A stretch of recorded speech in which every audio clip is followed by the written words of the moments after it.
गंगोलीहाट उत्तराखंड से आई है एक दर्दनाक घटना। इतना खतरनाक और इतनी दर्दनाक घटना कि दिल दहला जाएगा। कोई भी इस घटना को सुनकर उसके रोंगटे उठ सकते हैं, उसके पैरों तले जमीन खिसक सकती है। आखिर बात ही कुछ ऐसी है, आखिर घटना ही कुछ ऐसी है। संतोष कुमार, जी हाँ, संतोष कुमार नाम का एक आम आदमी, कभी किसी ने सोचा भी नहीं रहा होगा कि कुछ इस तरह से कर गुजर जाएगा।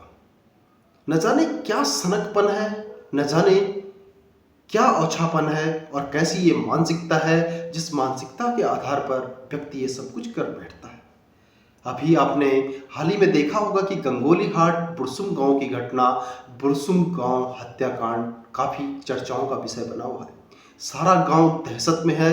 गांव ही नहीं बल्कि पूरा जिला दहशत में है। कहीं रिश्तेदारों को फोन पर धमकियां दी जा रही है कि अगर तुम लोगों ने ज्यादा बात की तो तुम्हें भी काट मार टाल दिया जाएगा। बुरसुम गांव का एक एक व्यक्ति डर डर के जी रहा है कि कहीं संतोष राम नाम का ये व्यक्ति हमारे यहाँ आके हमें न मार दे। आखिर क्या मानसिकता हो सकती है इस तरह के व्यक्तियों की कि जो अपने ही गांव में अपने ही परिवार के चार चार लोगों की हत्या कर देता है। सनकीपन कहें या फिर अवेयरनेस की कमी या फिर सामाजिक कुरीतियां या फिर सामाजिक मानसिकता, इन सब का खुलासा तो तभी हो पाएगा जब संतोष कुमार सामने होगा और सबके सामने में मेडिकल जांच की जाएगी। लेकिन बहरहाल कहना कुछ और ही है कि चार चार हत्याओं को करने के बाद संतोष कुमार जहां फरार था, वहीं अब कुछ ताज़ी खबर ये आई है कि संतोष कुमार ने अपनी चार चार हत्याएं करने के बाद अपने आप को खुदकुशी में डाल दिया है। उसने अपने आप फांसी लगा दी है। सामने जो थंबनेल पे फोटो आपने देखी है, फांसी लगी हुई, हल्की ब्लर की हुई है, वो फोटो संतोष कुमार की बताई जा रही है। ऑफिशियल वेबसाइट में पिथौरागढ़ की पुलिस ने अभी ये बिल्कुल निश्चित नहीं किया है कि संतोष कुमार ही है या कोई और है, लेकिन बिल्कुल अभी कल तक पूरा क्लियर हो जाएगा कि संतोष कुमार ही है या नहीं। संतोष कुमार के घर पर पहुंचे कुछ पत्रकारों के माध्यम से जब पता चला कि आखिर संतोष कुमार ने ऐसा क्यों किया, पहले तो ये मंजर बहुत ही दिल दहला देने वाला है और ऐसी स्थिति में उसके घर पर जाना और ये सारी जानकारियां लेना बहुत मुश्किल काम था।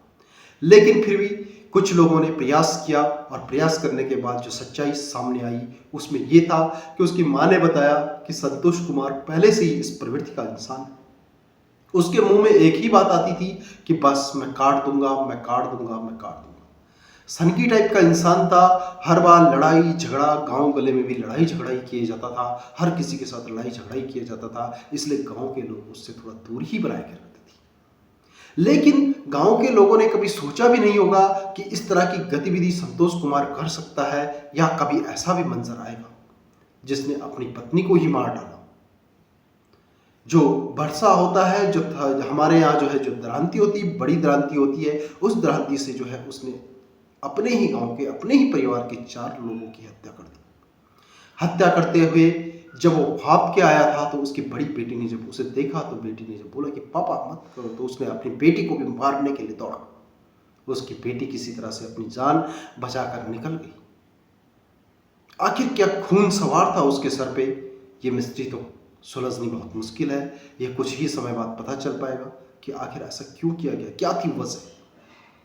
लेकिन उसकी माँ के हिसाब से उसकी मानसिकता ही ऐसी थी, उसकी पहले से ही मानसिकता ऐसी थी। तो जब इस प्रकार की मानसिकता के बारे में पहले से ही लोग जानते थे या परिवार वाले जानते थे, तो इस तरह की मानसिकता वाले लोगों का डॉक्टरी इलाज होना बहुत जरूरी था।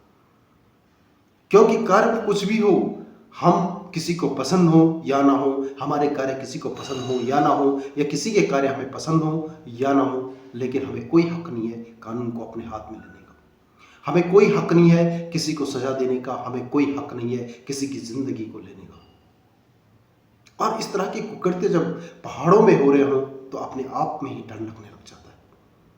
बहरहाल खबर यह है कि संतोष कुमार ने खुदकुशी कर लिया है और इस तरह की पागल मानसिकता के लोग जो 4 हत्याओं को कर चुका है वो खुदकुशी तो करेगा ही।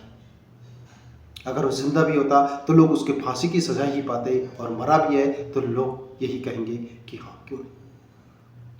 अगर समाज में कहीं भी इस तरह की मानसिकता के लोग दिखते हैं जिनकी मानसिकता आपको विकृत नजर आती है पहले से ही, तो पहले से ही उनका डॉक्टरी इलाज करवाना बहुत ज़रूरी है। मेरी आज इतनी और बस यही राय है।